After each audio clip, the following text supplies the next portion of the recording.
Before the world told you to speak louder, you already knew a quieter truth. You knew that the loudest person in the room is rarely the one who changes it. You knew, somewhere underneath the noise of ambition and advice, that real influence does not announce itself. It waits. It listens. It moves only when it has something worth moving for. And yet, somewhere between childhood and now, you were taught the opposite. You were taught to feel silence, to prove yourself in every sentence, to compete for attention as if attention itself were the prize. So you talked more. You explained more. You defended, justified, filled every pause with another word, as if silence were a failure you could not afford. And still, somehow, the people who seemed to matter most in every room said less than you did. They said less, and yet they were remembered. They said less, and yet they were trusted. This is not a coincidence. This is a skill. A hidden way of speaking that the most respected communicators, thinkers, and leaders share and rarely explain, because most of them never had to name it. They simply lived it, year after year, conversation after conversation, until it became so woven into who they were that they stopped noticing it as a skill at all. It became simply their nature. And what looks like natural gift from the outside is almost always, on closer inspection, the compounded result of thousands of small, deliberate choices made quietly, without applause, over a very long time. Think about the people in your own life who carry this quality. The relative who never raises their voice, yet somehow ends every argument. The colleague who says 3 sentences in a meeting full of people talking over each other, and those 3 sentences are the ones everyone remembers walking out the door. The friend who listens so completely that you find yourself telling them things you had not planned to say. These people are not simply born different. They have built, deliberately or not, a particular relationship with their own voice. One rooted not in performance, but in presence. And presence, unlike charisma or charm, can be built by anyone patient enough to build it. This is not a collection of quick tips. This is not a list of phrases to memorize or tricks to perform in your next conversation. What you are about to enter is a slow reconstruction of how you relate to your own voice, why you speak the way you speak, and what changes when you stop treating communication as a performance and start treating it as an extension of who you actually are. This is identity work disguised as communication work. Because the truth beneath every hidden trick of powerful speech is this: people do not respond to your words. They respond to the presence behind your words. And presence cannot be faked for long. It has to be built, layer by layer, the same way any lasting structure is built, slowly, with attention to a foundation most people never bother to examine. There is a reason this matters more now than perhaps at any other point in recent memory. We live inside a culture that rewards speed, reaction, and volume. Notifications demand instant replies. Debates online reward whoever responds fastest, not whoever thinks most clearly. This constant pressure toward immediate reaction has quietly trained an entire generation to associate a fast response with intelligence, and a slow, considered one with hesitation or weakness.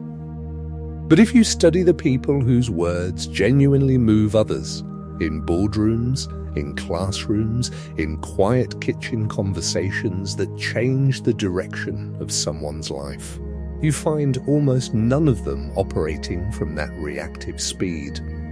They operate from a different rhythm entirely. One this hour is dedicated to helping you rediscover in yourself. Over the next hour, you will move through 5 distinct chapters, each one addressing a different layer of this hidden skill. You will explore the discipline of silence, the depth of true listening, the courage of an unfiltered voice, the art of holding space for another mind, and finally, the quiet return to a voice that no longer needs to prove anything.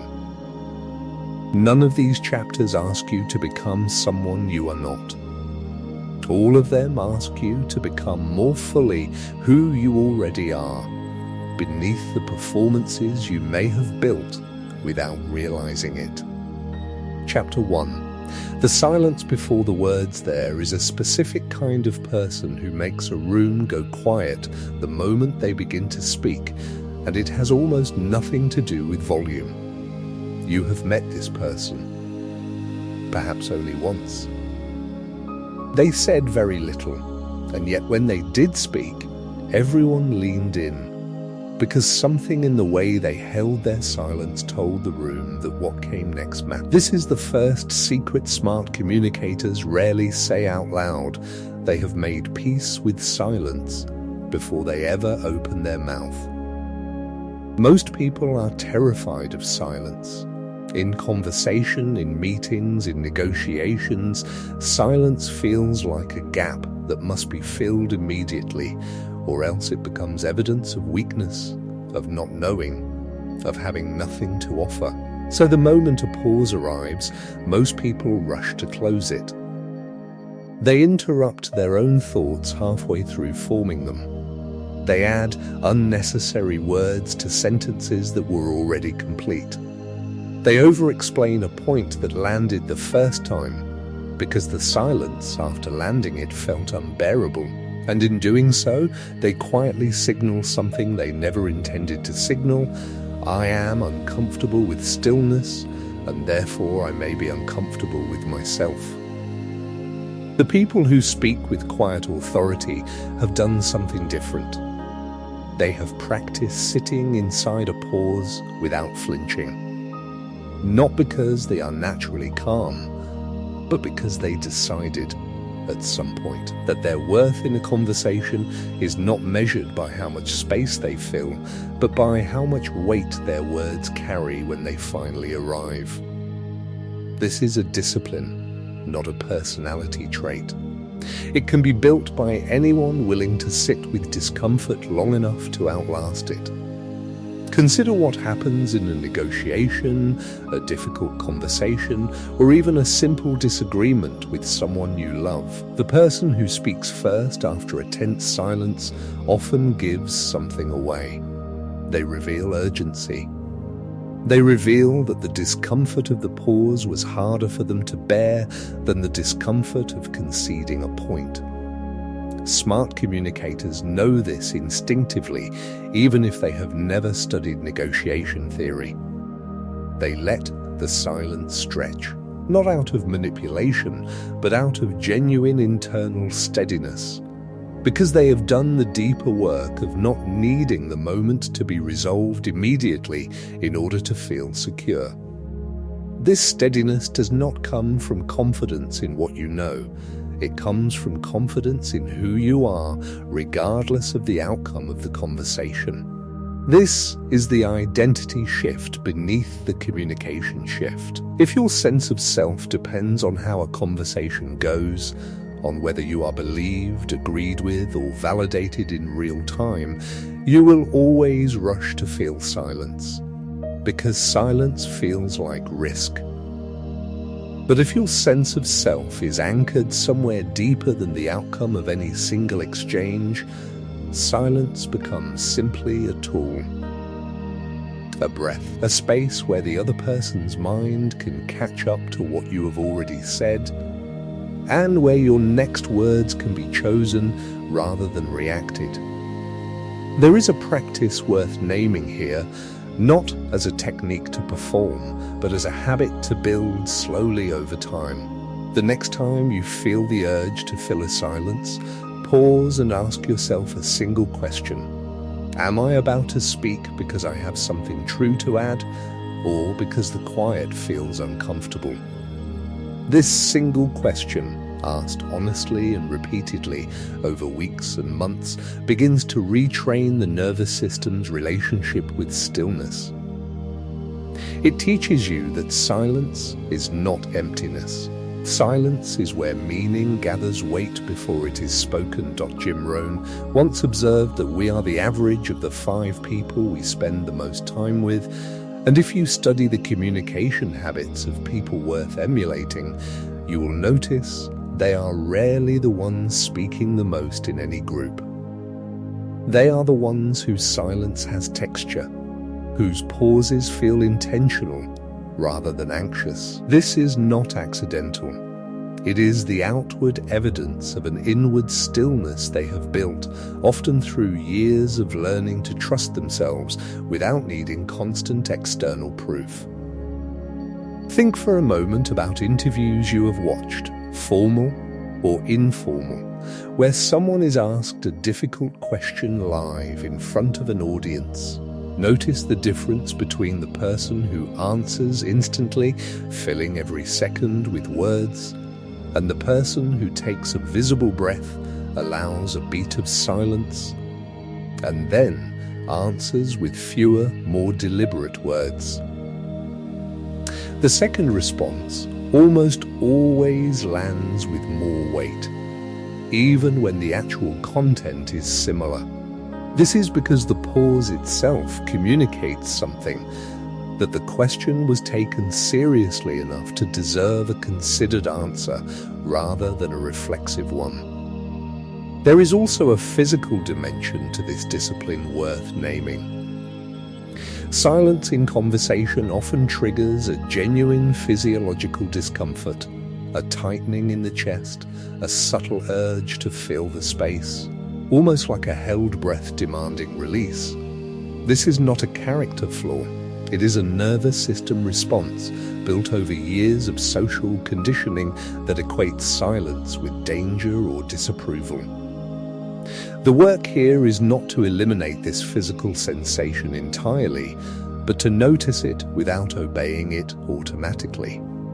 Over time, with repeated practice, the sensation softens.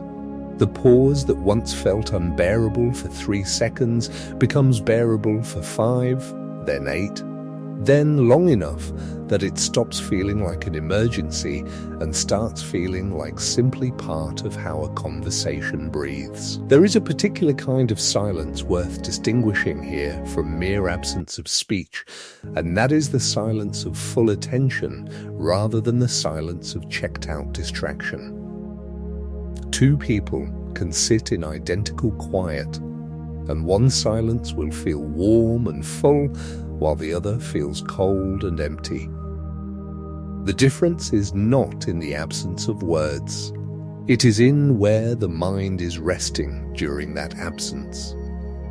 A silence held while your attention remains fully on the other person, on the conversation, on the moment itself, carries a completely different quality than a silence held while your mind has already wandered elsewhere. This is why simply staying quiet is not, by itself, the skill being described here. The skill is staying quiet while remaining fully present, so that when words do arrive, they carry the density of everything that was noticed in the space before them. Ask yourself honestly, how much of what you say in a typical day is chosen, and how much is simply reflexive, a nervous filling of space that you were never taught to question. This is not a criticism. Nearly everyone speaks this way by default, because nearly no one is taught otherwise. But awareness is the beginning of change, and change here does not require you to become someone quieter than you naturally are. It requires you to become someone more intentional than you currently are. The goal is not silence for its own sake. The goal is a voice that speaks because it has something worth saying, not because emptiness demanded to be filled. Chapter 2. The weight of listening. If silence is the foundation of powerful speech, listening is the structure built on top of it. But not the kind of listening most people practice, which is really just waiting for their turn to speak while appearing attentive.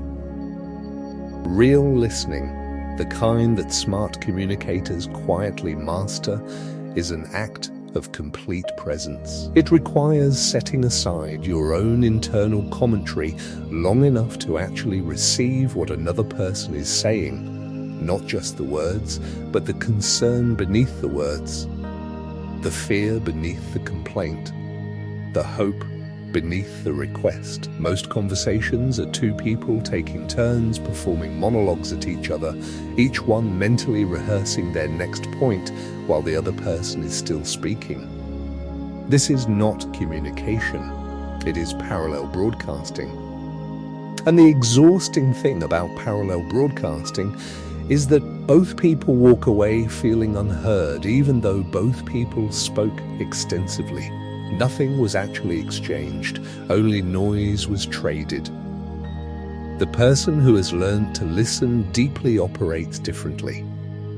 When you speak to them, you can feel, almost physically, that they are not preparing a rebuttal while you talk. They are actually receiving what you are saying. This creates an unusual effect. People trust them faster, open up to them more easily, and remember conversations with them as meaningful, even if that person said comparatively little. This is because trust is not built primarily through what we say, it is built through the quality of attention we offer another person while they speak. Carol Dweck's research into mindset teaches us that how we interpret challenges shapes how we grow from them. And the same principle applies here. If you interpret conversation as a competition to be won through clever responses, you will listen only well enough to formulate your next point. But if you interpret conversation as an opportunity to genuinely understand another person's internal world, your listening changes in quality. You begin to ask questions not to appear interested, but because you actually are. And people can feel the difference immediately, even if they cannot articulate why. There is a practical exercise worth carrying into your next several conversations. When someone finishes speaking, resist the urge to respond immediately with your own point. Instead, silently repeat back to yourself, in your own mind, what you believe they were actually trying to communicate beneath their words. Only after doing this internal check should you respond. This single habit, practiced consistently, begins to rewire how you process conversation. You stop reacting and start responding. And the difference between those two things is the difference between noise and influence. There is also a deeper layer here worth sitting with. The reason most people struggle to listen fully is not a lack of discipline. It is often a form of internal anxiety, a fear that if they stop preparing their response, they will not know what to say, and the silence that follows will expose them as unprepared or inadequate. This returns us to the identity work beneath the communication work. The person who can listen without preparing a response in advance is a person who trusts that whatever they need to say will arrive naturally, because it will be a genuine reaction to what was just said, rather than a rehearsed line waiting for its cue. This is the quiet confidence smart communicators carry. Not the confidence of always having the right words ready, but the confidence that the right words will come, because they are rooted in actual presence rather than anticipation. Building this kind of trust in yourself takes time. It requires tolerating the discomfort of not knowing what you will say next, again and again, until that discomfort no longer controls you. Consider a common scenario, one that likely feels familiar. A close friend is describing a difficult situation at work, growing visibly frustrated as they speak. The reflexive response, the one most of us default to, is to immediately offer a solution. Have you tried talking to your manager directly? Have you thought about looking for something else? This impulse comes from a good place, a desire to help. But it often lands as dismissive because it skips past the part where the person actually feels heard in their frustration and jumps straight to fixing something they were not necessarily asking to be fixed. The smart communicator resists this impulse, at least initially. They ask instead, "That sounds exhausting. How long has this been building?" This single redirection from solving to understanding changes the entire emotional texture of the conversation. The other person feels met rather than managed. This does not mean solutions are never appropriate. It means solutions offered before understanding is established often land as a way of ending the conversation rather than deepening it. A subtle signal that says, "I would like this discomfort to be resolved quickly so we can both move on." Genuine listening tolerates the discomfort of not immediately fixing what is broken long enough to actually understand its shape. There is one more dimension worth naming, and it concerns the body as much as the mind. Deep listening has a physical posture. It shows up in stillness, in eye contact that is steady but not intense, in a slight forward lean that communicates engagement without hovering. It shows up in the absence of phone glances, in the absence of visible impatience, in a face that reflects what is being said rather than a face already composing its next response. None of this can be faked convincingly for long, because the body tends to reveal what the mind is actually doing. This is why the deepest form of this skill cannot be reduced to a set of physical mannerisms performed on command.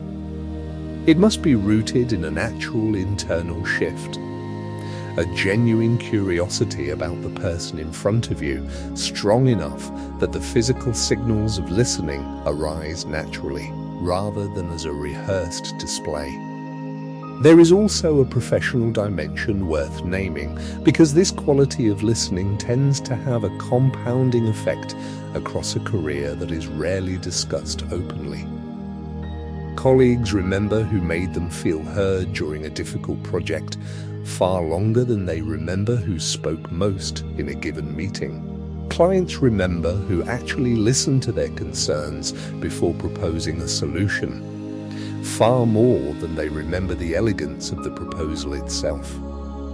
Over years, this reputation for genuine attentiveness becomes its own form of quiet authority, one that opens doors no clever argument ever could, simply because people trust that when they speak to this person, they will actually be heard rather than merely tolerated until it becomes someone else's turn to talk. Reflect for a moment on your closest relationships and ask yourself honestly which ones feel most nourishing and why. In nearly every case, the answer traces back not to how entertaining or impressive the other person is, but to how deeply they listen when you speak. This is worth remembering the next time you find yourself preparing your next sentence before the other person has finished theirs. The relationship you are building in that moment is not primarily built through what you say next. It is built quietly and cumulatively through how completely you were the voice you were told to suppress somewhere in your early life. You learned a lesson about your own voice that you may have never consciously examined. Perhaps you were told, directly or indirectly, that your opinions were too much, too sensitive, too intense, too quiet, too strange. Perhaps you learned that agreement was safer than honesty, That blending in protected you from the discomfort of being singled out. And so, without realizing it, you built a second voice, a filtered version of yourself that speaks in socially acceptable fragments, careful not to reveal too much of what actually moves you. This filtered voice is exhausting to maintain because it requires constant internal editing. Before every sentence leaves your mouth, some part of you is scanning for how it will be received, softening the edges, removing the parts that feel too honest. Over years, this editing becomes so automatic that you may no longer notice you are doing it. You simply experience it as a vague sense of not being fully known by the people around you, even those closest to you. Earl Nightingale spoke often about the gap between who we are and who we present ourselves to be, and how closing that gap is often the real work of a fulfilling life. In communication specifically, this gap shows up as the difference between what you actually think and what you allow yourself to say. Smart communicators have not necessarily eliminated this gap entirely, because some filtering is simply wisdom, knowing when and how to say something matters. But they have shrunk the gap significantly, because they have done the harder work of examining which of their filters are wisdom and which are simply old fear wearing the costume of caution. Ask yourself, honestly, when was the last time you said exactly what you meant, without softening it into something more palatable? Not recklessly, not cruelly, but honestly, with full ownership of your actual perspective. If the answer feels distant, this is worth sitting with, not as a source of shame, but as useful information. It tells you where your filtered voice has been running the show, quietly, for longer than you realized. The path back to your unfiltered voice is not about becoming blunt or abrasive. It is about becoming accurate. It is about closing the distance between your internal experience and your external expression of it, one honest sentence at a time. This often begins in small, low-stakes conversations, choosing to say what you actually think about a restaurant, a film, a plan, rather than defaulting to whatever seems easiest to agree with. These small moments of honesty rebuild a muscle that atrophies quickly when unused. There is a particular kind of respect that people extend, almost involuntarily, to someone who speaks with this kind of accuracy. Not because that person is always right, but because their words can be trusted to reflect what they actually believe. In a world saturated with performative opinions and careful hedging, a person who speaks plainly and honestly becomes rare, and rarity in communication, as in everything else, carries its own kind of weight. James Clear's work on identity-based change offers a useful frame here. Every time you speak in your filtered voice out of fear, you cast a small vote for the identity of someone who hides. Every time you speak honestly, even in a small moment, you cast a vote for the identity of someone who is known. Neither vote determines everything on its own, but the accumulation of these small votes over months and years determines which identity eventually becomes dominant. This is not about a single dramatic act of honesty. It is about the quiet, repeated choice to let your words match your actual internal experience, one conversation at a time. Consider the difference between two responses to a simple question at work. Someone asks what you think of a new plan being proposed. The filtered voice says, "It sounds interesting, could work, let us see how it goes." This answer is safe, vague, and reveals almost nothing. The unfiltered voice, spoken with care rather than carelessness, says something closer to, "I see the appeal," But I am concerned about this specific part. Here is why. This second answer takes more courage.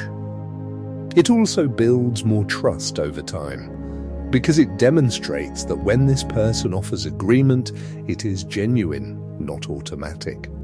Their yes means something, precisely because their no is available. This is a subtle but important point. A person whose filtered voice defaults to agreement in nearly every situation eventually loses the currency of their agreement entirely. If you agree with everything, your agreement communicates nothing. It is only by reclaiming your capacity for honest disagreement, expressed with care rather than aggression, that your agreement regains its actual value. People begin to trust your praise, your support, your enthusiasm, precisely because they know you are also capable of withholding it when it is not genuinely felt. There is a distinction worth drawing carefully here, because it is easy to misunderstand this chapter as an invitation toward carelessness. Honesty without care is not the goal. Plenty of people mistake bluntness for authenticity, believing that saying whatever crosses their mind, however harshly, is somehow more honest than careful speech. This is a misunderstanding. The unfiltered voice this chapter describes is not the absence of care. It is the presence of both honesty and care simultaneously. The discipline of finding language that is fully true and also delivered with genuine consideration for the person receiving it. This is harder than either pure bluntness or pure diplomacy alone, because it requires holding two things at once that our culture often treats as opposites: complete honesty and complete kindness. Think of the difference between telling a friend your plan has problems and you clearly have not thought this through, versus telling the same friend, I want to support this and I am seeing a few specific risks I think are worth working through together before you commit. Both statements may originate from the same honest concern, but only one of them is likely to actually be heard, because only one of them was delivered in a way that did not trigger defensiveness before the substance could even land. This is not about softening truth into meaninglessness. It is about delivering truth in a form the other person can actually receive, rather than one that merely satisfies your own need to have said it. There is a practical reflection worth carrying forward from this chapter. Choose one small, low-stakes conversation in the coming days and practice saying exactly what you think, with warmth but without softening it into vagueness. Notice the discomfort that arises. Notice that the discomfort is not evidence that you are doing something wrong. It is evidence that you are exercising a muscle that has been underused for a long time. Muscles that have gone unused always protest before they strengthen. Chapter 5. The return to your own voice, everything explored so far. The silence before words, the depth of real listening, the honesty of an unfiltered voice, the space held between two minds converges here in the final chapter into a single truth. Powerful communication is not a set of techniques layered onto your personality. It is the natural result of becoming someone whose internal world is settled enough that your words no longer need to perform, defend, or prove anything. They simply need to express what is already true. This is a slow return, not a sudden transformation. You will not finish this chapter and suddenly become a different communicator overnight. What changes, gradually, is your relationship with your own voice. You begin to notice the moments when you speak from fear, filling silence because stillness feels unbearable, and the moments when you speak from grounded presence, choosing your words because they are true and necessary. Over time, the second kind of speaking becomes more familiar, more available, more natural. Not because you have memorized a new set of rules, but because you have quietly built a different relationship with yourself. Jim Rohn often said that we must work harder on ourselves than we do on our jobs. And this principle applies directly here. The work of becoming a powerful communicator is, underneath everything, the work of becoming a more integrated person. Someone whose external expression matches their internal experience. Someone who no longer needs the approval of every room they enter in order to feel steady within themselves. Consider what becomes possible when this shift takes hold. Conversations that once felt like performances become simple exchanges. Disagreements that once felt threatening become opportunities to understand something new. Silence that once felt like failure becomes a space where meaning is allowed to settle. None of this requires you to become louder, more aggressive, or more calculated in how you speak. It requires the opposite. It requires you to become quieter on the inside, so that when you do speak, your words carry the weight of someone who is no longer performing, but simply present. There is something worth naming about how this shift tends to unfold in practice. It rarely announces itself with a dramatic moment of realization. More often, it shows up in small, almost imperceptible ways. A pause you allow yourself in a meeting that you would have rushed to fill a year earlier. A disagreement you navigate with a question instead of a defense. A moment of honesty in a low-stakes conversation that once would have been softened into vague agreement. None of these moments feel significant in isolation, but strung together across months, they compound into a different way of being in every room you enter. This compounding is worth understanding clearly, because it explains why this work can feel slow and even discouraging in its early stages. The first time you hold a silence instead of filling it, it may not feel powerful. It may simply feel uncomfortable, even embarrassing. The first time you ask a question instead of defending your position, you may worry it made you look uncertain rather than secure. This is normal. Skills built on discomfort always feel awkward in their early repetitions, long before they feel natural. The identity you are building here is no different from any other identity built through practiced action. It requires tolerating the gap between where you currently are and where this practice is quietly taking you. Trusting that the gap closes not through a single leap, but through accumulated repetition. There is a final layer worth considering before this hour closes, and it concerns how this work touches every relationship in your life simultaneously, even though you can only practice it one conversation at a time. As your relationship with silence changes, the people around you will notice, even if they cannot name what has shifted. As your listening deepens, people will begin bringing you their real concerns instead of their rehearsed small talk, because something in your presence signals that it is safe to do so. As your voice becomes more honest, the relationships that were built on your filtered agreement may feel a brief strain, while the relationships capable of holding your honesty will deepen in ways that surprise you. And as you learn to hold space for perspectives that differ from your own, you will find that fewer conversations feel like battles, and more of them feel like genuine exchanges between two people trying to understand something together. None of this happens because you decided once to become a better communicator.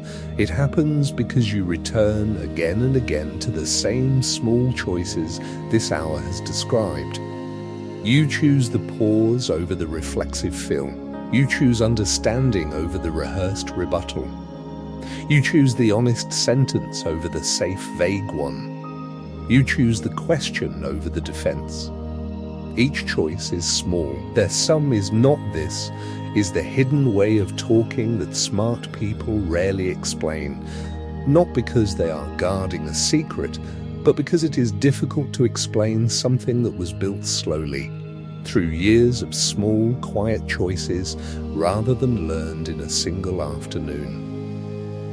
It cannot be summarized into a script you memorize and perform tomorrow. It can only be practiced, one conversation at a time, one honest sentence at a time, one held silence at a time, until it becomes, quietly and permanently, simply who you are.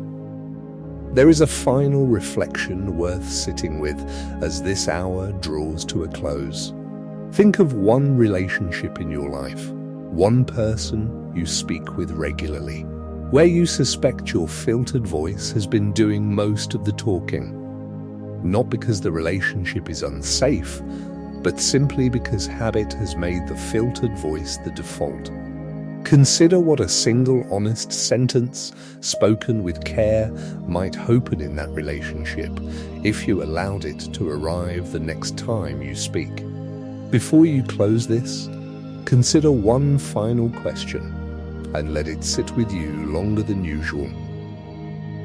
In your next meaningful conversation, whether with a colleague, a friend, or someone you love, what would change if you spoke a little less, listened a little deeper, and said only what you actually meant? You do not need an answer right now. You only need to carry the question with you into tomorrow's conversations and let it slowly reshape the way you speak, one exchange at a time. Thank you for spending this time inside your own mind. If this resonated with something in you, let it settle before you move on to whatever comes next. And when you are ready to return, this space will be here, waiting, the way it always is, for the version of you that is still